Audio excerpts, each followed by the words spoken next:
一、美国和北约给乌克兰的武器援助彻底升级，不少碾压俄。西方对乌克兰的武器的升级，基本是以4月3日公布不查事件为界的制之前主要送便携防空导弹、美制毒刺和英国制星光和反坦克导弹、美制毒刺和英制 NLAW 等中低端武器。这里面最强悍的是英国星光低空导弹，最大射程7公里，射高3到4公里，速度4马赫，射程内命中率高达 95%。据称俄罗斯最先进的苏35米格负31超高速，最高速度超过3马赫，超重型，最大起飞重量46吨，号称空中战舰，截击机都是星光击落的。毋庸置疑，星光是目前世界最强悍的便携式防空武器，对中低空和近距离执行任务的战机和直升机的威胁极大，基本可以做到锁定及摧毁。而恰好俄罗斯非常缺乏空击中远程巡航导弹和高空投放的精确制导炸弹，之前很多战机不得不在中低空以传统方式投弹。星光如果再结合一定数量的中远程防空系统，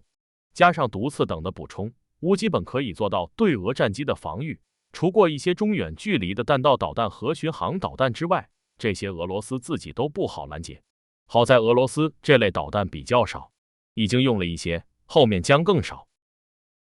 在乌克兰公布不查事件第2天，4月4日，美国安全顾问沙利文对外声称，给乌克兰最新提供的武器将包括远程空中防御系统、炮击系统以及海岸防卫系统。4月6日，美国参议院紧急通过对乌援助的租借法案，之后将提交众议院表决。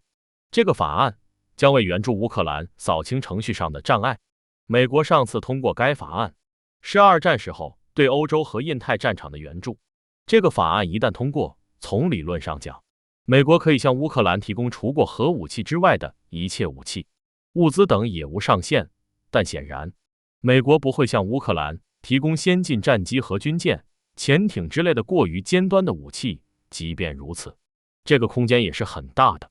足够乌克兰应对俄罗斯。在此前后，美国调配北约，开始给乌克兰提供升级版的武器。1. 中远程防空系统，目前主要是北约的东欧成员搜集 S-300 系统，美国用爱国者3置换运送到乌克兰。斯洛伐克和波兰、罗马尼亚等已经搜集了多套，送到和准备送到乌克兰。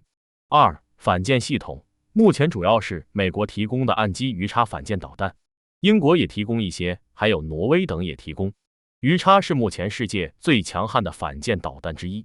其射程超高200公里，命中率超高 95%。鱼叉导弹主要靠贴海飞行靠近目标，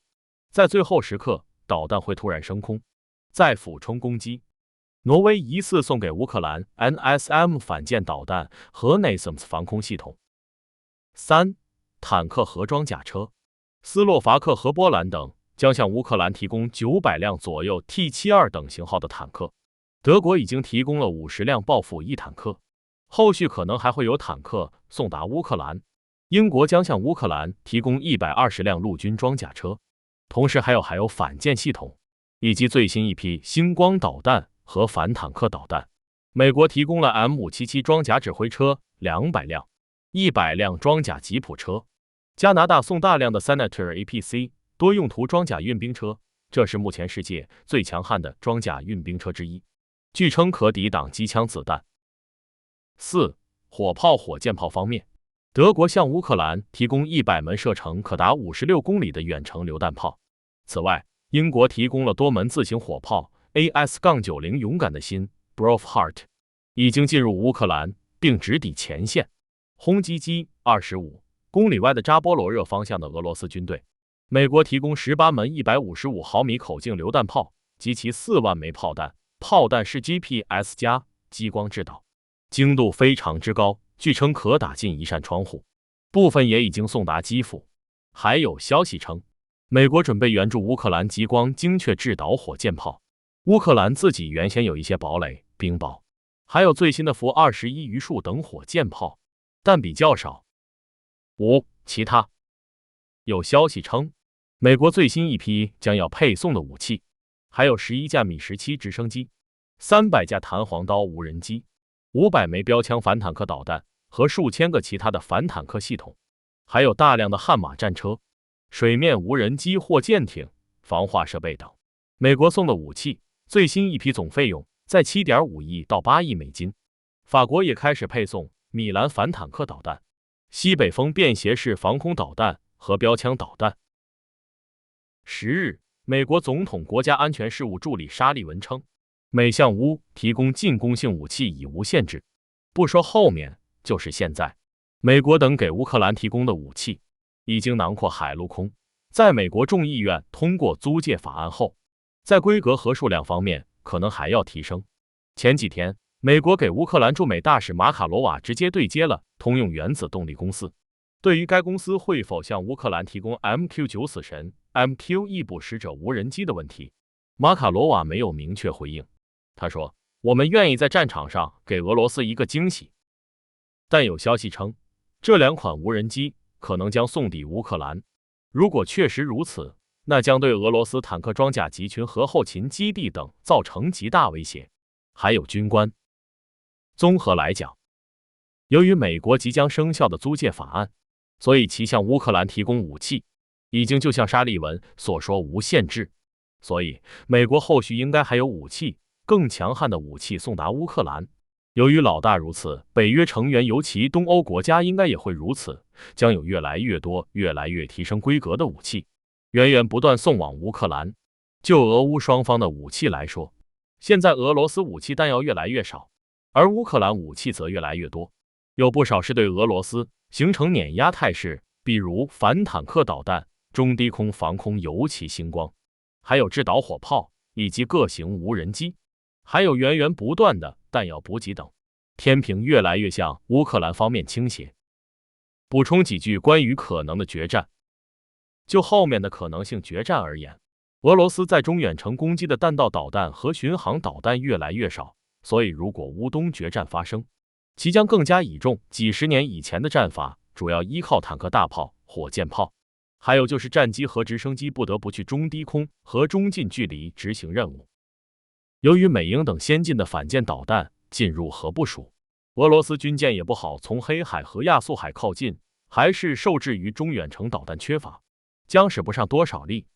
最新消息，俄罗斯最先进的莫斯科号导弹巡洋舰满载 1.2 万吨，是黑海舰队旗舰，在黑海起爆。该舰的综合战力仅次于俄彼得大帝号核动力巡洋舰。莫斯科号已经在拖往港口的时候沉没。前几天，俄方还说莫斯科号率领海军在短时间就可全歼乌克兰海军。有称，该巡洋舰被乌克兰自有的海王星巡航导弹，一款比较落后的巡航导弹击中后起火。俄罗斯还有多艘军舰被乌克兰老旧的原点短程弹道导弹等击沉和击伤。由此可见，俄罗斯的舰载和综合防空系统的低效，即便是最先进的 S-500， 也还在采用破片杀伤拦截方式，这个不能完全摧毁来袭导弹。如果有独立集束弹头，可能继续砸向目标，如果击中弹药库等，就引发灭顶之灾。由于经济、军费、人才和技术因素，俄罗斯海面舰艇早都全部停建。最近黑海舰队被极大重创，现在连旗舰都被搞沉了。由于强悍的鱼叉等反舰系统陆续到货并部署，后面俄军舰应该还会被重创，且很难补充。俄在黑海和亚速海对乌克兰的威胁将越来越小，即便俄军舰全部不靠近海岸，不再被攻击，那至少对可能开始的决战使不上多大劲。个人认为，如果莫斯科号不是乌克兰导弹攻击，那就是另外2种可能，一种是通过间谍放置了炸弹，或者俄反战军人放置的，然后遥控引爆。由于俄军民大多反战，这种事情后面会继续。总之一句话，这个事情影响和意义极大。言归正传，如果决战发生，由于俄军本就不多的中远程巡航导弹、高空投放的精确制导炸弹、中短程弹道导弹将会更少，无人机等也是，所以乌克兰和俄罗斯将主要在中近距离血战。俄罗斯战机和直升机也在中近距离空袭。就乌克兰的攻击而言，美国、德国、英国提供的大口径中远距火炮，还有火箭炮，尤其精确制导炮弹和火箭弹，以及弹簧刀无人机。弹簧刀加强型航程60公里，常规性也达到30公里。还有其他无人机，将对俄罗斯后置部署的坦克和装甲车集群、汽车、弹药库、油料库等造成极大杀伤。就俄罗斯的空袭而言，俄罗斯战机和直升机也将被乌克兰 S-300和星光、毒刺等极大克制。双方最大的问题在于事实信息不对等。乌克兰由美国和北约提准最准确的事实战场信息，并可立即组织精干攻击小组，携带弹簧刀机器人或其他机器人、便携导弹等，3-5人一组，驾驶山地摩托前往攻击，乃至于可以驾驶2轮越野摩托，乃至于徒步前行。他们应该都携带 GPS 等定位和及时接受信息的配件。俄罗斯则很难搞这种精干小组，一方面是信息比较滞后，一方面是缺少便携式反坦克和防空武器，还有即时接收系统。之前由美欧等提供保障的便携攻击小组，给予俄罗斯坦克装甲机群和中近距离的战机、直升机造成极大杀伤，之后将更加如此。如果决战开始，乌克兰的第一攻击波可能会让突击小组携带弹簧刀无人机和其他自杀式无人机，还有便携导弹，尽可能向纵深推进，攻击俄罗斯坦克装甲车、火炮和火箭炮阵地，以及弹药集散地等。之后，让自行火炮和火箭炮推进并精准攻击一波，然后坦克推进。这些重武器都不大规模集群，而是尽可能分散，和便携防空、反装甲器材编组推进。3种模式可交替向前推进。负责中远距防空的 S-300也在最后面跟进，给予前线攻击尽可能的中远距防空压制，同时也有星光和毒刺等便携防空护卫。反舰系统全部部署在南部黑海和亚速海沿岸，压制俄罗斯军舰，也有中低空防空护卫，也是小组编成。北部俄罗斯和白俄方向也部署一定装甲部队和防空系统。最后，随着美欧等越来越强悍的武器送达和部署，弹药更是源源不断，而俄罗斯武器弹药越来越少。要防止俄罗斯狗急跳墙，比如用为数不多的匕首超高速导弹攻击基辅最高指挥机构，搞斩首，俄国防部已经放出这种话，比如搞生化，乃至于使用核武器。对于斩首，俄罗斯有 1.5 吨左右钻地弹，钻地有限，还有更具威力的温压弹炸弹之父。但俄没有隐形轰炸机，如果要搞传统轰炸机，携带大号炸弹和温压弹高空空投， S-300完全可以远距击落。但俄罗斯还有为数极少的匕首超高音速导弹可实现钻地攻击，但攻击深度有限，所以如果乌克兰足够重视，也基本可以防止。目前世界最具威胁的常规钻地攻击是美国 B-2 搭载精确制导的炸弹之组 GBU-57， 重达 13.6 吨，在高空投放，还有携带 B-61、-12核航弹的加速和钻地攻击。对于生化，除学过防生化知识和掩体等，需要大量生化服，西方正在提供。俄开始溃败，不要绝对的以为普京不会和不能毁灭世界。2. 英国主导俄6个邻国建立军事圈。媒体消息称，在英国的组织下，芬兰、波兰、乌克兰，还有波罗的海3国、爱沙尼亚、拉脱维亚、立陶宛6国组建小军事联盟，将立即在基辅组建强大的联合快速反应部队，引进核战略，进行核演习。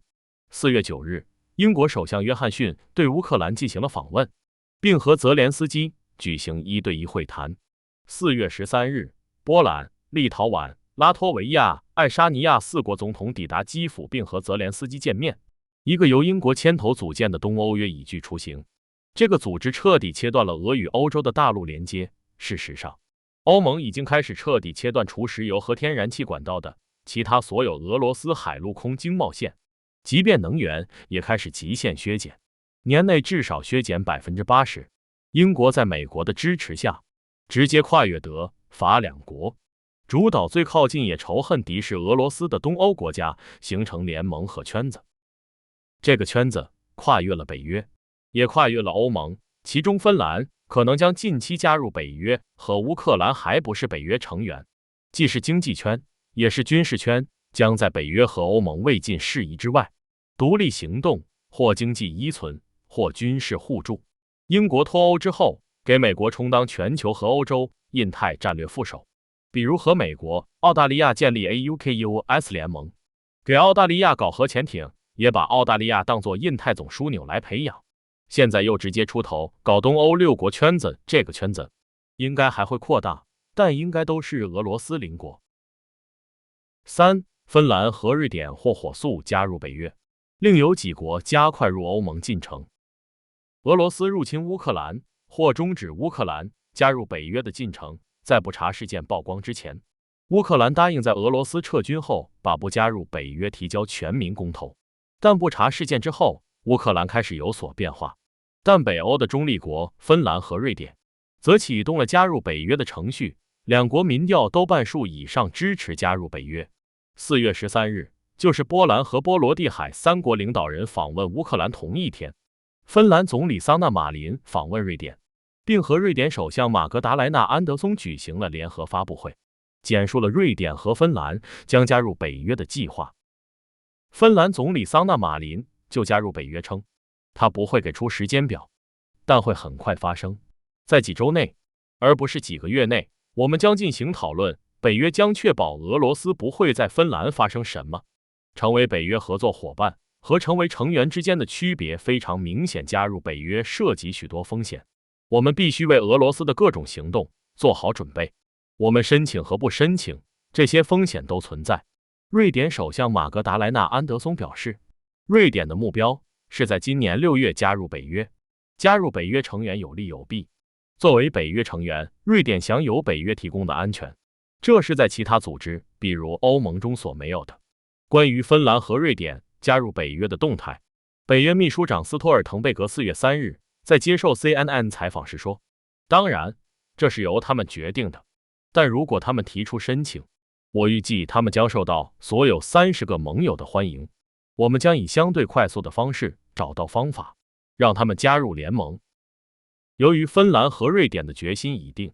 且将快速启动相关程序，而北约也需坐以待，所以这两国可能会在近2-3个月内加入北约。事实上，这两国最近几年已经和北约在军事方面一体联动，基本都参与在波罗的海和北欧挪威等举行的军演。芬兰还开放了距离俄罗斯仅200公里的机场。芬兰采购了多达64架 F-35战机，之前从德国购买100多辆豹夫2主战坦克，这个坦克很强悍，可能还有后续重型军购，比如爱国者3拦截系统等。至于瑞典，更是北欧乃至于欧洲的军事技术强国，其鹰狮战机和英国台风、法国阵风号称欧洲3套车，其军舰等技术十分先进，其还采购了多套爱国者3系统。芬兰和瑞典曾经给俄国和苏联入侵者重大杀伤，这两个国家的战斗意志和战力都比较强悍。之前是巴尔干地区的波黑，还有乌克兰、格鲁吉亚申请加入北约，现在变成了芬兰和瑞典，还有波黑，搞不好还会有乌克兰和格鲁吉亚。除此之外，是乌克兰、塞尔维亚、格鲁吉亚、阿塞拜疆、摩尔多瓦5国也明显加快了加入欧盟的进程。南斯拉夫6国、斯洛文尼亚、克罗地亚、黑山、马其顿4国已经加入北约，波黑等待加入，塞尔维亚在等待加入欧盟。毋庸置疑，俄的军事行动刺激了新的入约、入盟潮。4. 乌克兰开始越境攻击俄罗斯目标。继上次乌克兰2架直升机越境攻击俄罗斯油料库之后，乌克兰似乎又多次越境攻击俄罗斯目标。比如据俄新社报道，俄罗斯联邦侦察委员会 A 发布消息称，乌克兰武装部队出动2架载有重型进攻性武器的武装直升机，低空进入对布良斯克州克利莫沃区克利莫沃镇的居民楼实施至少6次空袭。公开资料显示，该镇曾是俄军的一个集结地，也是战时后勤基地。乌克兰直升机应该是冲着俄后勤基地指挥部门去的。还有消息称，俄罗斯直通顿巴斯等地的铁轨等被破坏，俄称是乌克兰所为，并称如果乌克兰再这样，俄将空袭其基辅指挥机构。但笔者认为，俄罗斯和白俄罗斯通往前线的铁轨等运输线路，更可能是其国内反战反政府人士所为，乃至于最新沉没的莫斯科号巡洋舰，也可能是此类人士所为。越往后，这类事件应该会越多。总结，在布查事件后，美欧等继续升级对俄制裁，联合国将俄罗斯开除人权理事会，并可能再推动终止其安理会资格。欧洲开始全面斩断俄罗斯除过油气管道之外的海陆空经贸线。美国和北约开始升级和扩大对俄罗斯的武器等的援助和支持。还有其他事情在演化，比如英国主导东欧，包括乌克兰在内的6国构建跨越北约和欧盟的经济和军事圈，以在北约和欧盟之外给予乌克兰以经济和军事协助，也互相协助。芬兰和瑞典火速启动加入北约程序，北约可能也将火速接纳。再就是包括乌克兰在内的多国也加快加入欧盟的步伐。这些事情都在深度改变俄乌战场局势、俄罗斯周边局势、欧洲格局，还有世界格局。事实上，印太也在变化，比如美日韩圈子已具雏形，后续可能将强化，比如美英澳 AUKUS 联盟邀请日本加入，好像也想邀请印度加入。再比如，日本多次放话将收复北方四岛，局部和全球格局、印太格局都在急剧变化。就乌克兰战局来说，由于俄罗斯武器弹药越来越匮乏，而乌克兰武器弹药在急速增加，不少已形成对俄压制，空前凝聚的民众信心也越来越强，战事对俄罗斯越来越不利。刚开始俄军完全压制乌克兰，然后陷入僵局，并开始退保和收缩，再然后可能就没有然后了。